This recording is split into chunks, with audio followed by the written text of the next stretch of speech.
This is the 8-inch version of the Samsung Galaxy Tab 3. It's thin, light, and capable, and if you know anything about Samsung tablets, its features won't really surprise you. It's essentially a skinnier version of the Samsung Galaxy Note 8 without the S Pen stylus, of course. It includes a micro SD card slot, a 1.3 megapixel front camera, and a 5 megapixel back camera. There's the very useful home button and the less useful menu and back buttons. A few years ago, Android brought these buttons into the software, so I just think it's a little weird and possibly unnecessary to put them back on the hardware. However, it does free up a bit of screen real estate.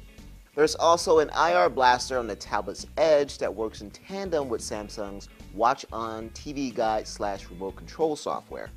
Micro USB for charging and transferring, dual speakers, and a headphone jack on the top round out the notable physical features.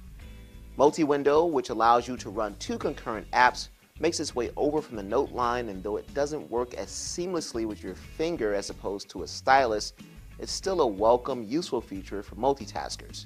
But it's still disappointing it doesn't work with every app.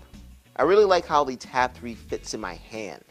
It's about the same weight as an iPad mini, and since it's not nearly as wide, it's easier to hold in one hand. It's definitely plastic, but thanks to its smooth, rounded corners and well-placed features, it doesn't feel cheap. The screen has a 1280 by 800 resolution, which, while no longer impressive on larger tablets, is still high enough to offer a high pixel density on an 8-inch screen, leading to an impressively sharp, and not to mention bright, display. Games performance won't blow your hair back or anything, but is good enough as to not be distracting. The tablet costs $300 for 16 gigabytes of storage, which is maybe a tad much. I would have been much happier with something in the $270 range. Still, with all the features it offers, it's difficult to raise too big a stink about the price.